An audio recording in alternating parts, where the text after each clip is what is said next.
चारों तरफ है। जय हिंद, नमस्ते। आज की क्लास में हम लोग अपना क्लास 9th का टिश्यू चैप्टर पढ़ने वाले हैं। पिछली जो हम लोगों ने क्लास करी थी उसमें हम लोगों ने सेल चैप्टर का अध्ययन किया था, जिसके अंतर्गत हमने ये सीखा था कि सेल के सारे ऑर्गेनेल्स जाने थे।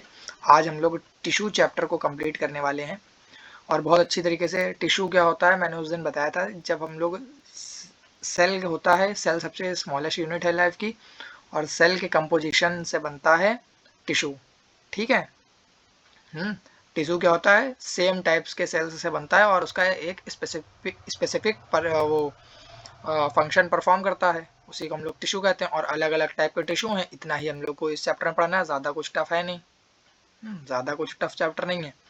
तो इस चैप्टर में हमें पढ़ना क्या क्या है, अभी हम लोग उससे डायरेक्टली हमने एनसीईआरटी का पीडीएफ ले लिया, उसी के हम लोग उसी से पढ़ते हैं। ठीक है, शुरुआत करते हैं। एक सेकंड। तो सबसे पहले टिश्यू क्या है, टिश्यू क्या है ये आपको पता होना चाहिए। जैसे कि इस पर बताया गया है लास्ट चैप्टर में, क्या हम लोगों ने पढ़ा है कि जो सेल होता है और सेल के कंपोजिशन से क्या बनता है, टिश्यू। ठीक है, लेकिन सिमिलर टाइप ऑफ, है ना, सिमिलर सिमिलर सेल्स होने चाहिए। सिमिलर सेल्स होंगी तो उनके सेम टाइप्स के सेल्स से जो ग्रुप बनता है उसको हम लोग टिश्यू कहते हैं। इतना समझो, सेल्स के ग्रुप से बनता है टिश्यू, एंड टिश्यू के ग्रुप से बनता है ऑर्गन। ये तो हमने प्रीवियस क्लास में भी बताया था। और ऑर्गन्स से बनते हैं ऑर्गन सिस्टम, है ना, ऑर्गन सिस्टम बनता है। और ऑर्गन सिस्टम के बाद क्या आ जाता है, ऑर्गन सिस्टम के बाद आ जाता है एक ऑर्गेनिज्म, है ना। यहाँ तक हम लोगों ने चर्चा कर ली थी। तो हमें आगे क्या पढ़ना है, दो टाइप के देखो टिश्यू होते हैं, इस चैप्टर में बताया गया है। दो टाइप के टिश्यू होते हैं, उनके बारे में देखो, ज़्यादा बुक की लैंग्वेज में ज़्यादा जाओगे तो ज़्यादा टफ लगेगा चैप्टर। सिंपल सिंपल सी बातों में अगर आप देखते रहोगे, बुक की जहाँ पे हेल्प पड़ेगी, जितना भी मैंने मतलब रीड किया है उसके अकॉर्डिंगली, बुक की जहाँ पे भी मतलब नीड पड़ेगी, हम बुक का रेफरेंस ज़रूर लेंगे। इसीलिए मैं पीडीएफ ले लेता हूँ। सबसे पहले आप देखते होगे, मतलब कि एक ओवरव्यू मैंने दे चुका हूँ चैप्टर का, कि सपोज एक एग्जांपल ले लो। ये तो अभी मैंने बुक की लैंग्वेज बता दी। सपोज सेल हो गया, सेल की जगह पर जैसे बॉडी है, एक ऑर्गन सिस्टम, एक ऑर्गेनिज्म हो गया, एक कपड़ा। जैसे कि कोई क्लोथ बना हुआ है, कोई कपड़ा है, तो कपड़ा किससे मिलकर बना हुआ है, कपड़ा किससे मिलकर बना हुआ है, धागे से मिलकर, है ना। कपड़ा किससे मिलकर बना हुआ है, धागे। और धागे किससे बने हैं, रेसे से, जिसको हम लोग फाइबर कहते हैं, है ना, फाइबर कहते हैं। तो ये सारे जो कंपोजिशन है, इन्हीं से तो कपड़ा बना है। ऐसे ही ये है टिश्यू और ऑर्गेनिज्म, इसी के बारे में। जैसे कि घर बनता है ईंट से, घर बनाने के लिए ईंट चाहिए, वैसे ही बॉडी बनाने के लिए सेल चाहिए, और सेल्स मिलकर टिश्यू का फॉर्मेशन करते हैं। सिंपल सी बात। अलग अलग टाइप के। तो जो एनसीईआरटी की डेफिनेशन है, कहाँ दी गई है, देखो कहीं ना कहीं तो दिया गया हुआ होगा टिश्यू के बारे में। यहाँ पे दिया गया है कि cells specializing in one function are often grouped together in the body. This means that particular function is carried out by a cluster of cells at a definite place in the body. This cluster of cells मतलब group of cells called a tissue is arranged and designed so as to give a highest possible efficiency of function. अलग अलग function perform करते हैं, blood, phloem, muscles. और examples of tissues blood है, phloem है, इन सब का अभी हम लोग आगे पढ़ेंगे। अच्छा, अब जो हिंदी मीडियम वाले हैं वो समझेंगे कि टिश्यू को ऊतक कहते हैं। समझ गए। तो दो टाइप के टिश्यू के बारे में पढ़ना है हम लोगों को। एक होता है प्लांट टिश्यू, एक होता है एनिमल टिश्यू। दो टाइप के होते हैं, प्लांट टिश्यू और एनिमल टिश्यू। तो प्लांट टिश्यू में भी दो टाइप के होते हैं, एक होते हैं मेरिस्मेटिक टिश्यू, एक होते हैं परमानेंट टिश्यू। ये जो आपके भी ये अभी छोटा सा वो ओवरव्यू दिया गया है, ये आप लोग पढ़ लीजिएगा। ये चैप्टर कहाँ से स्टार्ट हो रहा है, चैप्टर की जो मेन बात है वो यहाँ से, प्लांट टिश्यू। और प्लांट टिश्यू में भी दो टाइप के होते हैं। ये देखो, ये पढ़ा करो हेडिंग, ये 6.2 है और ये 6.2 के अंतर्गत 6.2.1 है। समझे। तो plant tissue, and plant tissue के अंदर क्या है, मेरिस्मेटिक टिश्यू। मेरिस्मेटिक टिश्यू जो होते हैं वो ग्रोथ के लिए होते हैं। किसके लिए होते हैं, मेरिस्मेटिक टिश्यू होते हैं ग्रोथ के लिए, मेरिस्मेटिक टिश्यू होते हैं ग्रोथ के लिए। एंड जो प्लांट टिश्यू में सबसे अलग अलग आप पढ़ोगे, प्लांट टिश्यू मेरिस्मेटिक और परमानेंट, और एनिमल्स में भी हम लोग पढ़ेंगे एपिथेलियल। पहले हम लोग मेरिस्मेटिक को पूरा पढ़ते हैं। तो जो मेरिस्मेटिक टिश्यू है, मेन क्या है इसका काम, प्लांट्स की ग्रोथ के लिए रिस्पॉन्सिबल होता है, ठीक, प्लांट्स की ग्रोथ के लिए। और एक्टिविटी आप लोग देख सकते हैं, एक्टिविटी दी गई है। एंड एक्टिविटी के बाद आप ये इम्पॉर्टेंट है कि जो मेरिस्टेमेटिक टिश्यू है इसमें जो डिवाइडेड है, ये एपिकल मेरिस्टेम जो होता है वो हाइट ग्रोथ के लिए होता है। एक सेकंड।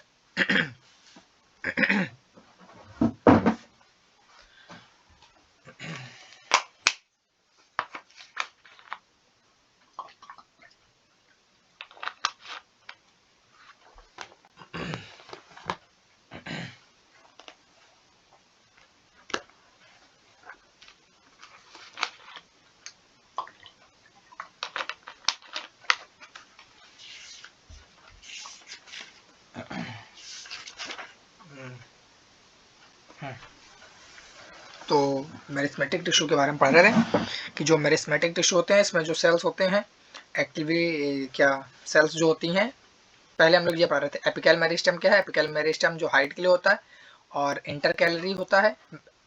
जो मेरिस्मेटिक टिश्यू है उसमें 3 टाइप के हैं, एपिकल मेरिस्टेम हाइट के लिए है, इंटरकैलरी और लेटरल, ठीक है। तो जो यहाँ पे बताया गया है अलग अलग कंपोनेंट्स हैं।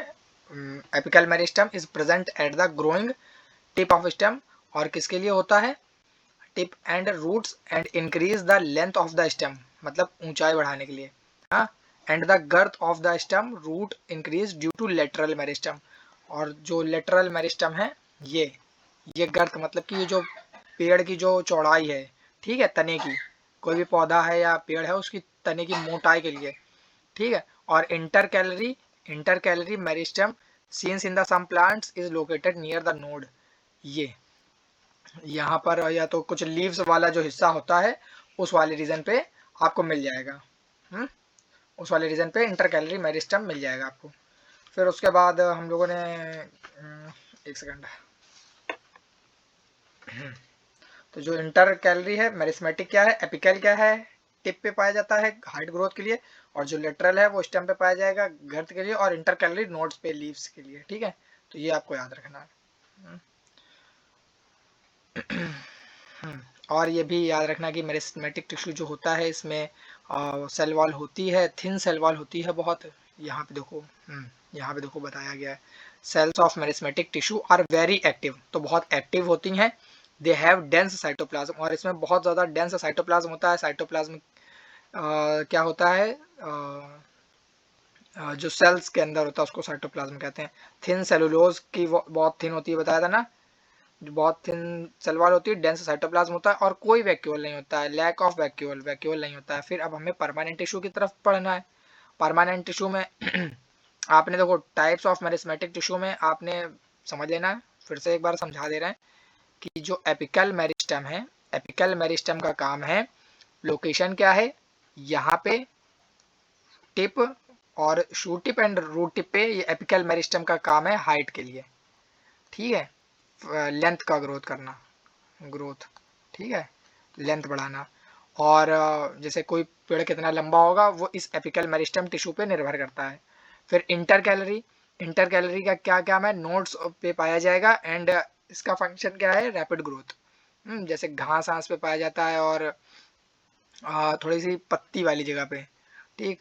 और इंटर कैलरी हो गया, इंटर कैलरी को जैसे कि आप देखो, आप एग्जांपल इसका ले लो, जैसे कि घास हम पत्ती बोल रहे हैं, जैसे कि आप घास काटो फिर से उगाती है, तो इंटर कैलरी मेरिस्टेम की वजह से, ठीक है। फिर लेटरल मेरिस्टेम का एक एग्जांपल क्या हो सकता है, जैसे कि थिकनेस होती है ना पेड़ की, जो मोटाई होती है वो, ठीक है, साइड स्टेम के जो तने होते हैं उनके जो साइड साइड ये देखो होती है, ये जो थिकनेस होती है ये प्रदान करना, ठीक है, लेटरल मेरिस्टेम का ये काम है, स्टेम को मोटा बनाना, सिंपल सी बात, ठीक है। फिर अब हमें परमानेंट टिश्यू की तरफ पढ़ना है। अरे ये तो ना करो, थोड़ा सा दिख रहा है, एक सेकंड। हम्म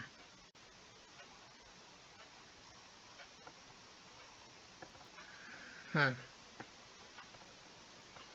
ठीक है, तो क्या हम पढ़ रहे थे? हम पढ़ रहे थे परमानेंट टिश्यू। परमानेंट टिश्यू में बताया गया है कि परमानेंट टिश्यू क्या होते हैं, मेरिस्मेटिक टिश्यू से ही बने होते हैं, लेकिन ये डिवाइड नहीं करते हैं। देखो यहाँ पे देखो बताया गया है permanent tissue cells formed by meristematic tissue, meristematic tissue से ही बने होते हैं, and they take up a specific role and lose the ability to divide, मतलब ये डिवाइड नहीं कर सकते हैं। As a result they form a permanent tissue, इसीलिए इनको परमानेंट टिश्यू कहते हैं। This process of taking up a permanent shape size is function is called differentiation. Differentiation अलग अलग टाइप के बताए गए हैं परमानेंट टिश्यू में भी। दो टाइप के परमानेंट टिश्यू होते हैं, ये समझो। एक होते हैं सिंपल परमानेंट है, simple permanent, simple simple permanent, और एक होते हैं कॉम्प्लेक्स परमानेंट। सिंपल और कॉम्प्लेक्स दो टाइप के होते हैं, ठीक। तो इनके बारे में भी अलग अलग। सिंपल परमानेंट में पहला बताया गया है, सिंपल परमानेंट में सबसे पहला बताया गया है पैरेन्काइमा। सिंपल परमानेंट में भी आप कुछ नाम अभी पहले से ही देखो यहाँ पे ये बताए गए हैं। सिंपल परमानेंट में आप याद रखो सबसे पहले पैरेन्काइमा, कोलेन्काइमा, स्क्रेलेन्काइमा, एरेन्काइमा, इन सब का नाम। तो सबसे पहले हम क्या पढ़ रहे हैं पैरेन्काइमा के बारे में। Parenchyma is the most common simple permanent tissue, it consist of relatively. अब सिंपल पैरेन्काइमा का काम क्या है? पैरेन्काइमा में इंटरसेलुलर स्पेस होता है, और क्या काम होता है पैरेन्काइमा का काम है फूड स्टोरेज का। देखो यहाँ कहीं बताया गया होगा। It consist of cell wall होती है, लेकिन बहुत थिन होती है। They are living cells, living cells होते हैं। They are usually loosely arranged, और स्पेस बिटवीन सेल्स इंटर, और दिस टिश्यू, ये इंपॉर्टेंट है, this tissue generally stores food. पूछा जाएगा पैरेन्काइमा का काम क्या है, तो पैरेन्काइमा का काम है फूड को स्टोर करना, ठीक है, खूब खाना। फिर क्या है, लेकिन कुछ कुछ सिचुएशन में ये क्लोरोफिल एंड क्लोरोफिल इस पे आ जाता है। It contains chlorophyll and it perform photosynthesis, और फिर यही पैरेन्काइमा टिश्यू जो है वो फोटोसिंथेसिस क्रिया करता है। Then it is called the chlorenchyma, तब हम इसको क्लोरेन्काइमा कहते हैं, ठीक। In aquatic plants large air cavities are present in parenchyma to help them float, such as a parenchyma type is called erenchyma। अच्छा, ये एरेनकाइमा क्या समझो? एरेनकाइमा बस इतना समझो, एरेनकाइमा जो टिश्यू है वो एक्वाटिक प्लांट्स में होगा, ठीक है। इन एक्वाटिक प्लांट्स मतलब जो एक्वाटिक एनिमल एक्वाटिक प्लांट्स में होगा, एनिमल्स बोल रहे हैं, एक्वाटिक प्लांट्स में होगा। एक्वाटिक प्लांट्स में large air cavities are present in parenchyma, तो उस प्रेजेंट पैरेन्काइमा में बहुत ज़्यादा जो एयर है, एयर की प्रेजेंस बढ़ जाती है टू हेल्प, तो उससे क्या होता है, उनको तैरने में मदद होती है। आप देखोगे एक्वाटिक प्लांट्स जैसे कि जो समुद्र में जो होते हैं तैरते रहते हैं, तब हम उनको उसी पैरेन्काइमा को हम एरेन्काइमा कहते हैं। तो बस इतना, एरेन्काइमा से ज़्यादा नहीं पूछते हैं, पैरेन्काइमा और क्लोरेन्काइमा ये पूछा जाता है, ठीक है।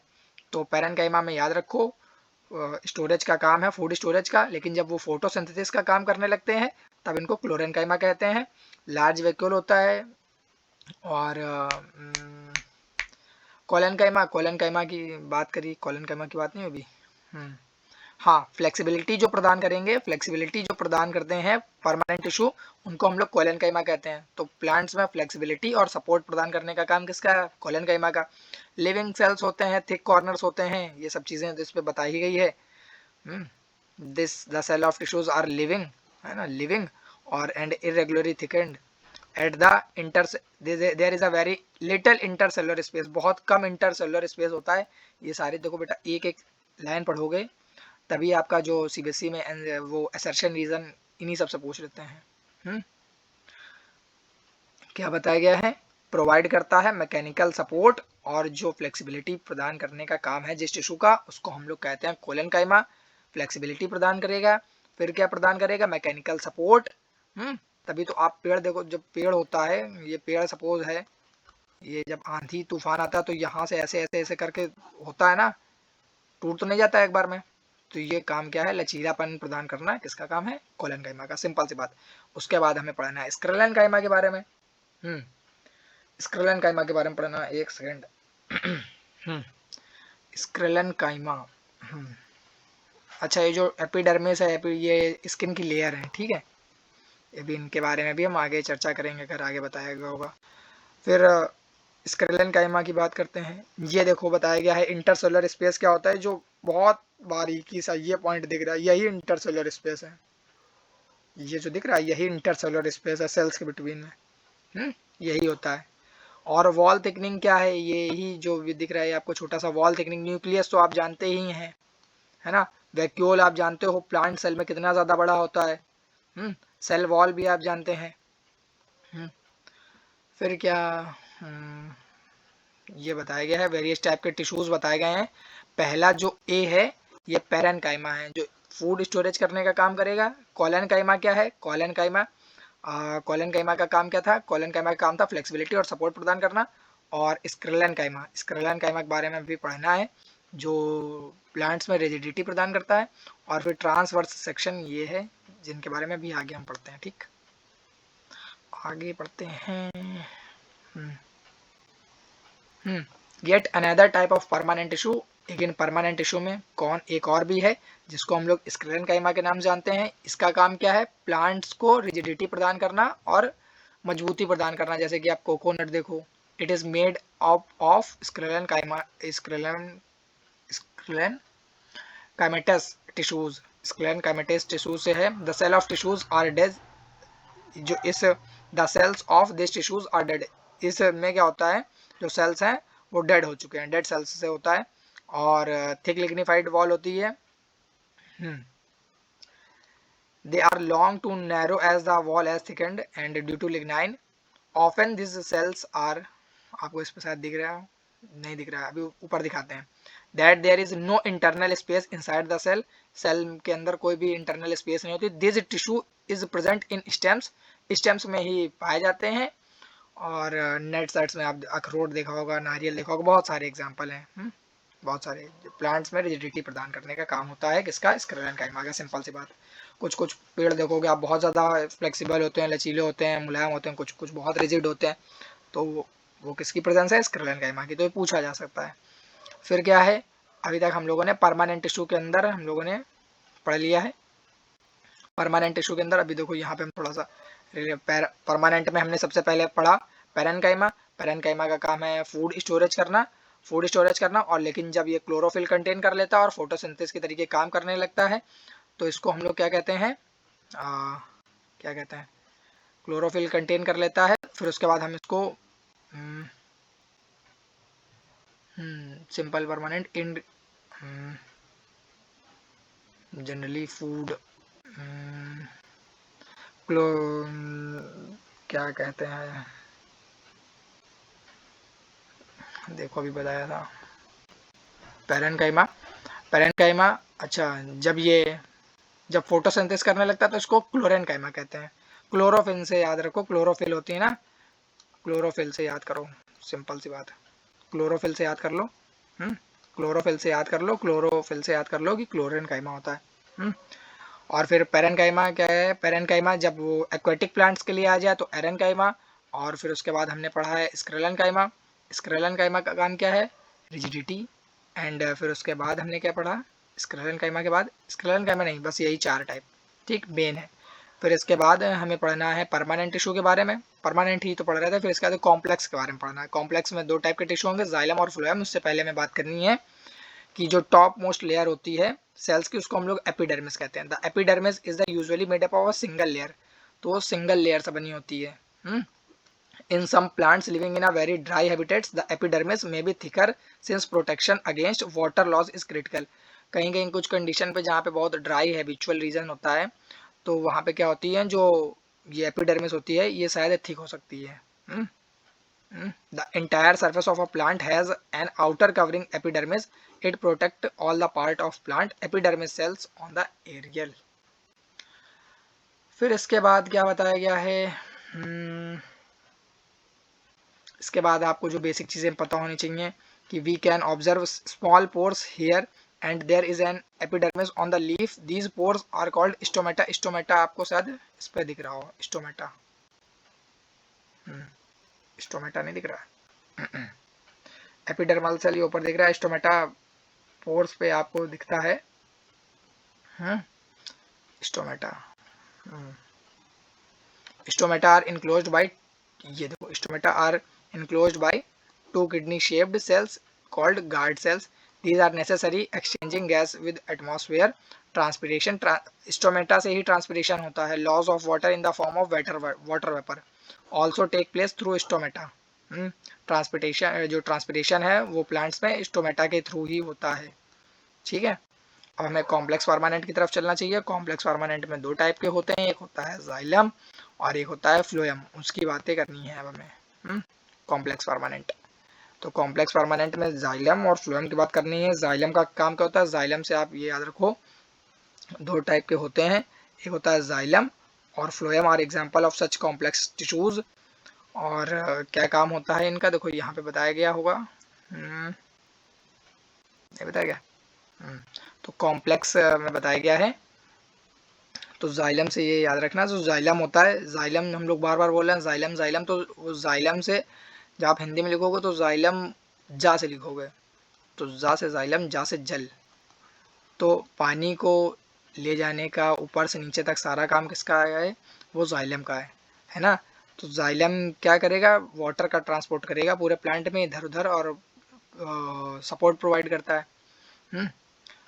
कंसिस्ट्स ऑफ ट्रेचाइड्स वेसल्स और xylem parenchyma and xylem fibre tracheids vessels have thick walls. बस ये सब एमसीक्यूज में पूछ सकते हैं कि xylem have thick walls or not. And many are dead cells when are mature tracheids and vessels are tubular structure. इस पे देखो नहीं दिखाया था पैरेन्काइमा, जहाँ पे भी पैरेन्काइमा की बात आ जाए पूरे चैप्टर में तो ये याद करना, उसका काम बस फूड का स्टोर करने का है। ये बताया गया है। दिस अलाउज यानी कि xylem allows them to transport water and minerals vertically, vertically आप जानते हो ना ऐसा। Fibres are mainly supportive in function. फिर फ्लोएम की बात बताई गई है, क्या क्या कंपोनेंट है इसमें जाइलम में याद रखना है, ट्रेचाइड है, वेसल्स है, जाइलम फाइबर्स है और जाइलम पैरेन्काइमा है। जाइलम पैरेन्काइमा का भी काम फूड स्टोरेज का ही है। फिर इसके बाद फ्लोएम की बात बताई गई है।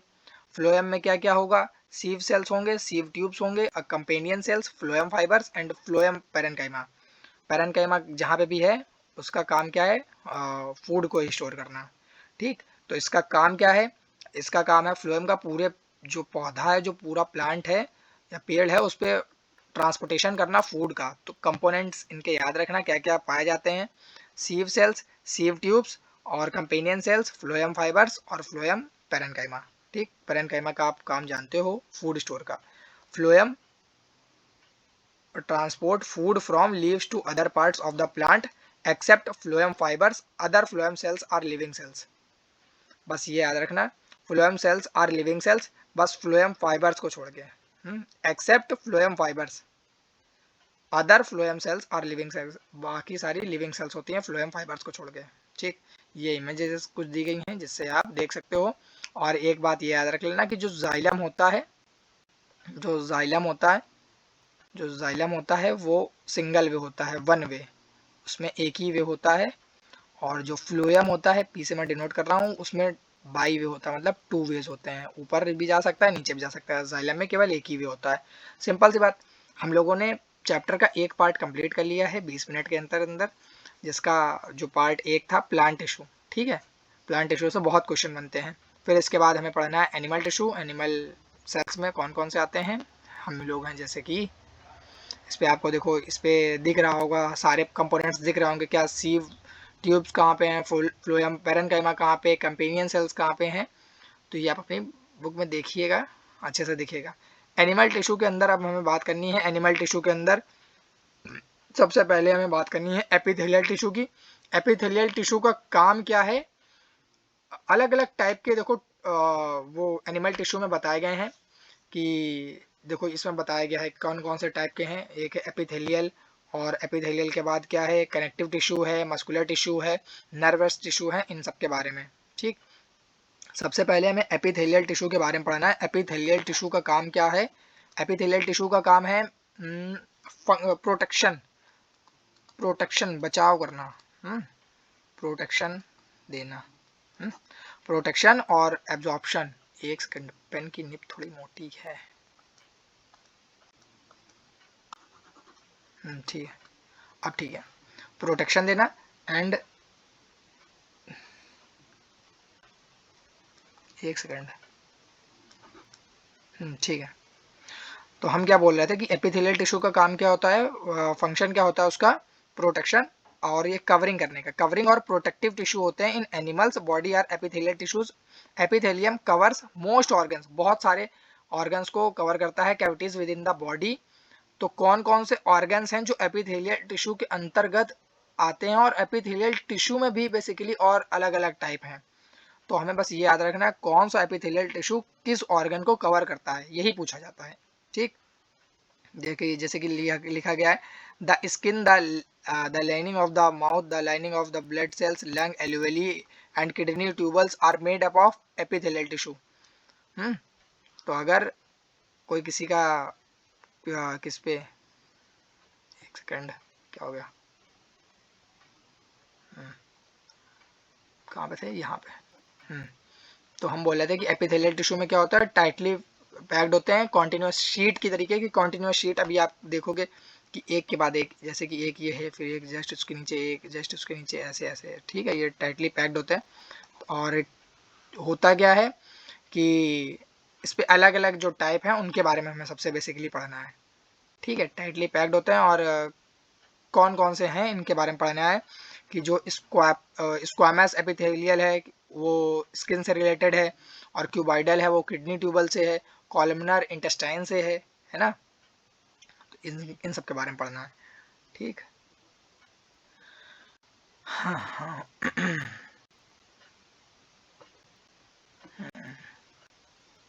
तो स्क्वामस एपिथेलियम पहले हमें पढ़ना था। स्क्वामस एपिथेलियम यहाँ पे दिया गया है। For example, in cells lining blood vessels alveoli where transportation of substance occurs through a selectively permeable surface, there is a simple flat kind of epithelium, this is called the simple squamous epithelium। मतलब simple squamous epithelium में क्या है, ये skin type की होती है। squamous means scale of skin, simple squamous epithelial cells are extremely thin, बहुत ज़्यादा thin होती हैं, flat and from a delicate lining। और फिर इसके बाद lining of the mouth also covered with squamous epithelium. किससे, कौन कौन है, हमें ये जो टिश्यू है किससे हमें बचाएंगे, the skin which protect the body is also made up of squamous epithelium. तो पूछा जाएगा स्किन जो है कौन से एपिथेलियम टिश्यू से बनी हुई है, तो आपको पता होना चाहिए कि इस सिंपल स्क्वामस एपिथेलियम। ठीक, ये पता होना चाहिए स्क्वामस एपिथेलियम से किससे बना, ठीक, स्किन। ठीक, और क्या बताया गया है, since they are arrange in pattern of layer the epithelium is called stratified squamous epithelium. इन सब के बारे में आपको बताया गया है सबसे पहले। फिर आपको पिलर लाइक बताया गया है कि क्यूबॉइडल है तो वो किडनी की से रिलेटेड, और कॉलमनर है तो इंटेस्टाइन से रिलेटेड है ना। तो एपिथेलियल का काम क्या है, बेसिकली प्रोटेक्टिव टिश्यू होते हैं जो ऑर्गन्स को बचाने का काम है। फिर कनेक्टिव टिश्यू को कनेक्शन बनाने का काम है, ब्लड है और लिगामेंट है, टेंडन है, एडिपोज है, ये सब किस में आते हैं, ये सब कनेक्टिव टिश्यू में आते हैं। और मस्कुलर टिश्यू में मसल आते हैं और मजबूती प्रदान करने का काम है। और नर्वस टिश्यू का क्या काम है, नर्वस टिश्यू का काम है पूरा नर्व सिस्टम कंट्रोल करना। तो एपिथेलियल टिश्यू में आप ये याद रखो, लाइनिंग ऑफ माउथ में स्क्वामस एपिथेलियम, एंड फिर और क्या बताया था एपिथेलियम में, इंपॉर्टेंट है ना क्योंकि यही थोड़ा टफ पड़ जाता है बच्चों को, ये जो एपिथेलियल टिश्यू है, बाकी सब तो बच्चे कर लेते हैं। तो बस आपको एपिथेलियल टिश्यू में कुछ नाम याद रखने हैं।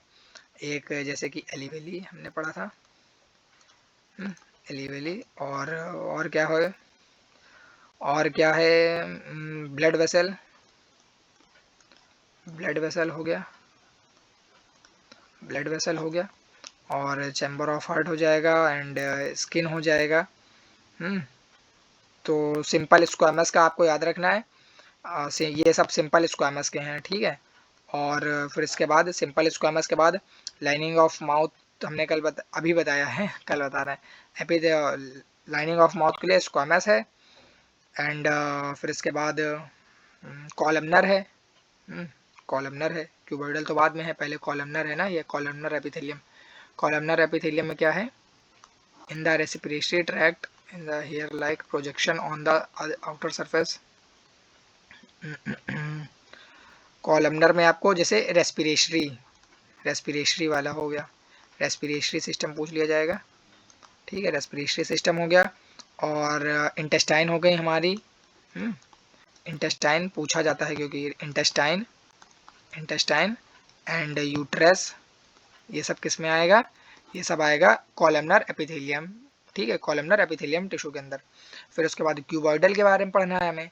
हाँ, क्यूबॉइडल क्या है, क्यूबॉइडल में आएगी किडनी, किडनी आ जाएगी, और which can excrete substance at the epithelial, तो एक्सक्रीट करने के लिए किडनी है ना, किडनी तो फिल्टर करती है, देखो kidney tubules and doctor of salivary glands.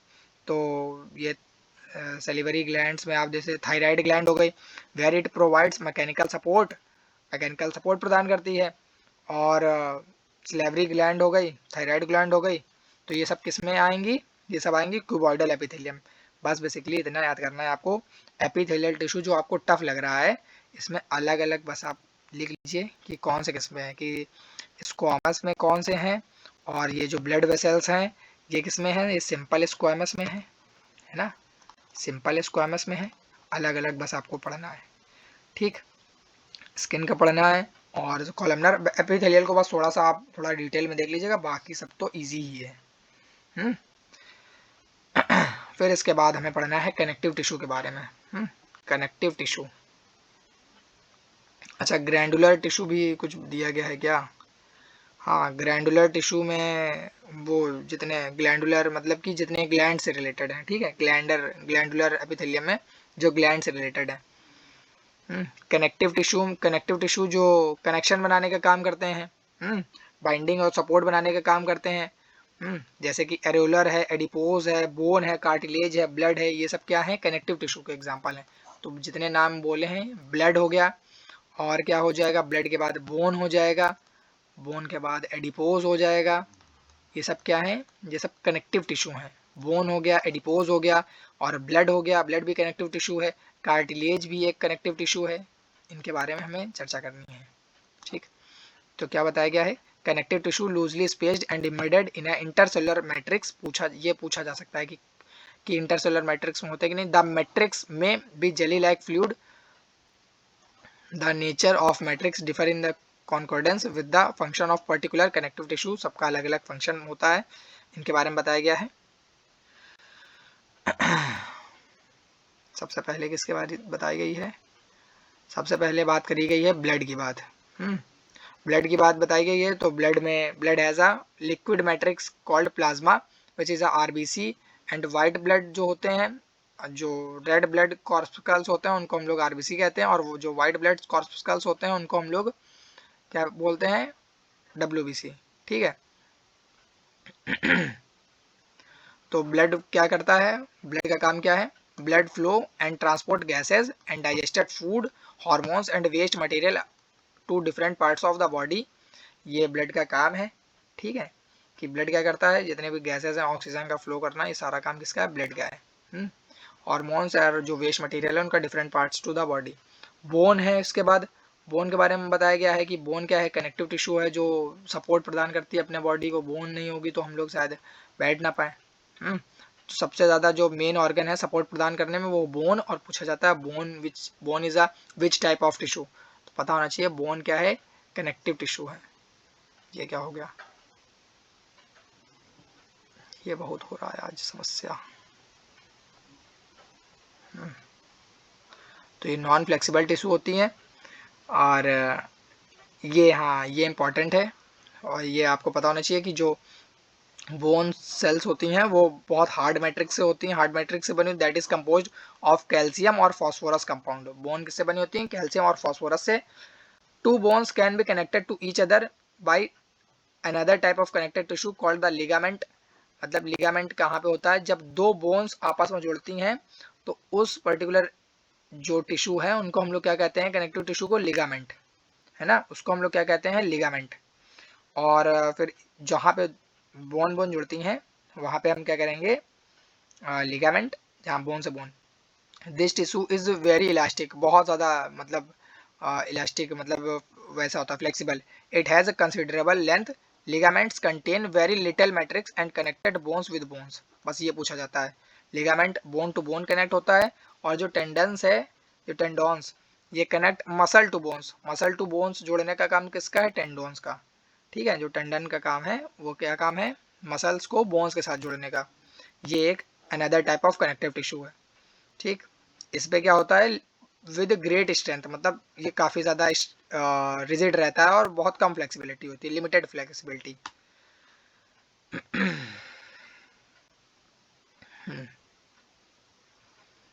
फिर क्या बताया गया है, एक और अलग टाइप, एक और कनेक्टिव टिश्यू है जिसकी बात बताई गई है, जिसका नाम है कार्टिलेज, जो आपको जैसे कि नाक हो गया, कान हो गया, इन सब जगह पर आपको पता चल, जहाँ पे स्मूथ जॉइंट्स हैं वहाँ पे पाया जाएगा। Composed of protein and sugars, cartilage smooth bones surface at joints, जैसे नोज हो गया, ईयर, ट्रैकिया हो गया, लैरिंग्स हो गए। We can fold the cartilage of the ear, जैसे कान को आप ऐसे मरोड़ देते हो, नाक पेड़ देते हो ना, ये सब। फिर हमें बात करनी है एरोलर की।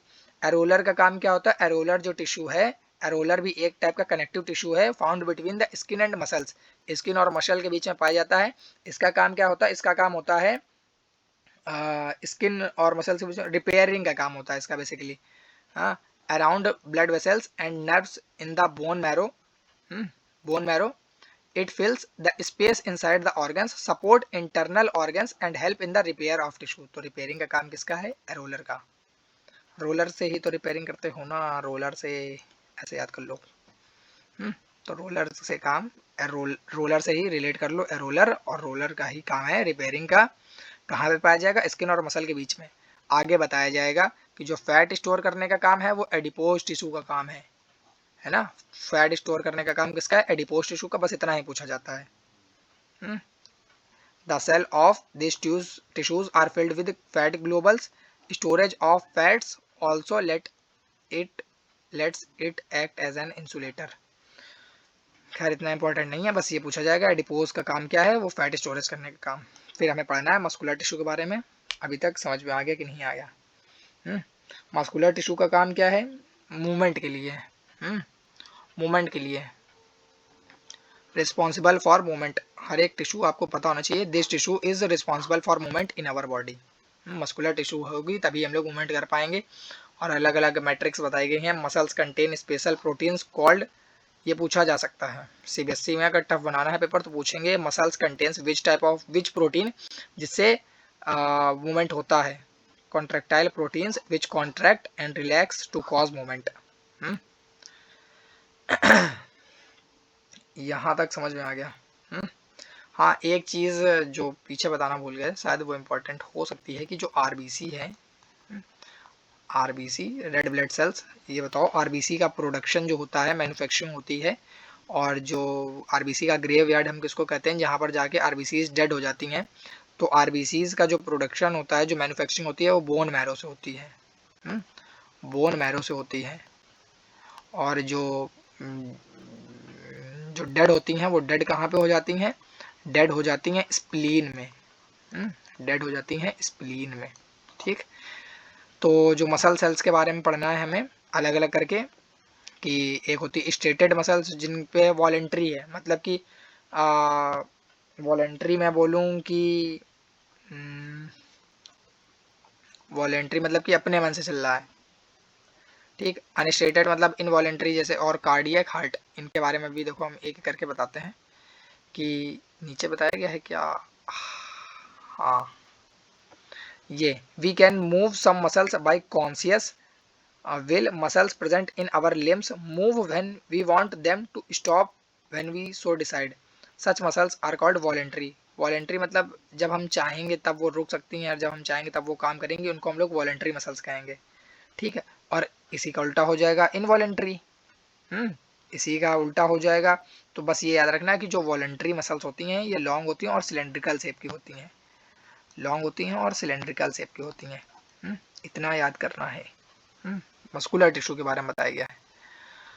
फिर इसके बाद क्या बताया गया है, जैसे कि मसल्स जिन पे हमारा कोई वो नहीं है, the muscles are also called skeletal muscles as they are mostly attach to bones help in body movement under the microscope. These muscles show alternate light and dark bands or striation when also called striated muscles.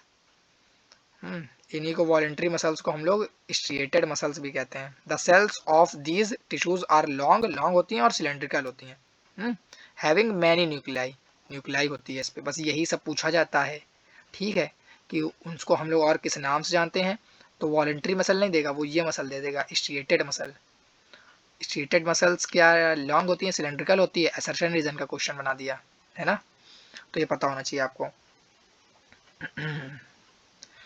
फिर क्या है, the movement of food in the alimentary canals and contraction of relaxation of blood vessels are involuntary movement. जैसे कि we cannot really start and them or stop them simply by wanting to do so. Smooth muscles, जैसे कि आप देखो कि involuntary muscles control such movements. They are also found in the iris of eye, ureters, हम लोगों की आंखों में जो आइरिस होती है ना उनमें पाई जाती है, यूरेटर्स हो गया, and in the bronchi of the lungs, lungs में सांस लेने की जो प्रक्रिया है वो मतलब कि जो ब्रोंकाई है वो ब्रोंकाई में पाया जाता है, बेसिकली ये इनवॉलेंट्री है ना। और जो कुछ ऐसे काम है जो आप लेट भी जाओगे आप सोचोगे कि ना भी हो तो भी हो रहे हैं वो। The cells are along with the pointed ends spindle shaped and uninucleate having a single nucleus. ये पूछा जाएगा क्या सिंगल न्यूक्लियस होता है उसमें, हाँ। और इनको हम लोग अनस्ट्रिएटेड कहते हैं। स्ट्रिएटेड मतलब वॉलेंट्री और अनस्ट्रिएटेड जिन पे मेरा बस नहीं है, हमारा बस नहीं है। सिंपल सी बात। फिर उसके बाद कार्डियक मसल है, कार्डियक मसल जो हार्ट से रिलेटेड है। The muscles of heart show rhythmic contraction and relaxation throughout life. जो हार्ट है these involuntary muscles are called cardiac. जैसे दिल की मसल्स पे हम लोगों का कोई नहीं है, इनवॉलेंट्री मसल्स है ये, है ना, तो इनको हम लोग heart muscles cells are cylindrical branched and uninucleate. ये पूछा जाता है, टफ बनाना होगा तो इन्हीं सब लाइन से बनाएगा। कि हार्ट की जो मसल्स होती हैं वो सिलेंड्रिकल शेप की होंगी, ब्रांच होंगी एंड यूनिन्यूक्लिएट होंगी। तो क्या बताने वाले थे हम कि स्ट्रिएटेड मसल्स क्या हैं, जिन पे हमारा मतलब जो जब हम चाहें वो काम हो सके, ठीक। और अनस्ट्रेटेड क्या है, इनवॉलेंट्री, जिन पे हमारा कोई भी रोल नहीं, जैसे आइरिस है, यूरेट्रस है, और किडनी में भी कुछ टिश्यूज होंगे जो अपना ही काम कर रहे हैं।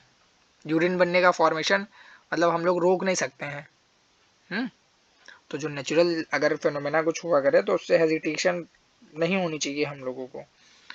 फिर क्या बताया गया है आगे, आगे बताया गया है नर्वस टिश्यू के बारे में। नर्वस टिश्यू का काम क्या है, कंट्रोल और कोऑर्डिनेशन बनाने का काम है पूरा, और ये अपने चैप्टर का लास्ट टॉपिक है, control coordination. Nervous tissue control और कोऑर्डिनेशन प्रदान करना, और इसी में नर्वस टिश्यू में जो जिन सेल से बनता है उनको हम लोग न्यूरॉन सेल कहते हैं, और अलग अलग पार्ट है इनमें, डेंड्राइट है और सेल बॉडी एक्सन है, इनके बारे में बताया गया है, ठीक है।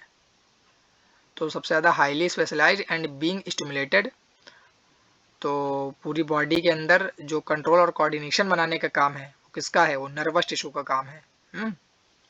यही बताया गया है। द ब्रेन हो गया, ब्रेन हो गया, स्पाइनल कॉर्ड हो गया, और nerve cells are composed of the nervous tissue. The cells of these tissue are called nerve cells या न्यूरॉन्स कहते हैं हम उनको। और ये न्यूरॉन का स्ट्रक्चर बेटा पूछा जाता है एग्जाम में, कि जो usually each neuron has a single long part process in the form of a fibre called action. ये जो है ये एक्सन पाया जाता है, और ये नर्व की एंडिंग हो रही है यहाँ पे, और ये जो ऐसे पेड़ की तरीके ये जो शाखाएं निकली हुई हैं इनको हम लोग डेंड्राइट कहते हैं, और ये जो सेंटर में इसको न्यूक्लियस, ये सेल बॉडी।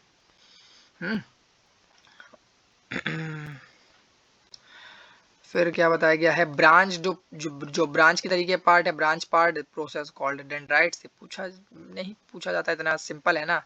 और the signal that passes along the fibre is called the nerve impulse and nerve ending, ये जो है इसी से सिग्नल की बात करी गई है। The nerve impulse from the nerve ending in transmitted to dendrites to the next nerve cells, और यहीं से ये दूसरे ये मतलब यहाँ पे ही ये कोई दूसरी सेल्स होगी और उससे कनेक्शन हो जाएगा इनका, ठीक है। Nerve impulses allow us to move muscles when we want to. The functional combination of nerve and muscles tissue is fundamental to most animals. मतलब सभी एनिमल्स में होता है ना, कि आप देखो कि गर्म चीज़ अगर हम छू रहा हो तो हाथ हटा लोगे, सब क्या है, नर्वस टिश्यू है, तभी हम लोग को पता चल पा रहा है। This combination enables animals to move rapidly and response to stimuli. मतलब हम लोग रिस्पॉन्स कर पा रहे हैं कि किसी का मैसेज आया तो हमें रिप्लाई करना है ना। तो ये सब क्या है, न्यूरॉन क्या है, a unit of nervous tissue, ये पता होना चाहिए। तो इतना ही था, बाकी अगर आपको और थोड़ा डीप में पढ़ना है तो आप पढ़िएगा। वैसे इतना पूरा चैप्टर हमने उस पर ले लिया है। तो कैसा लगा है आप लोगों को बता दीजिएगा, कहीं पे अगर कुछ गलत हो गया हो तो मतलब सॉरी भी है उसके लिए। मिलते हैं अपना जो इसके बाद अगर क्या इम्प्रूवमेंट इन फूड रिसोर्सेज है या जो भी है मैं बता दूंगा। अपडेटेड रहिएगा। जय हिंद, नमस्ते।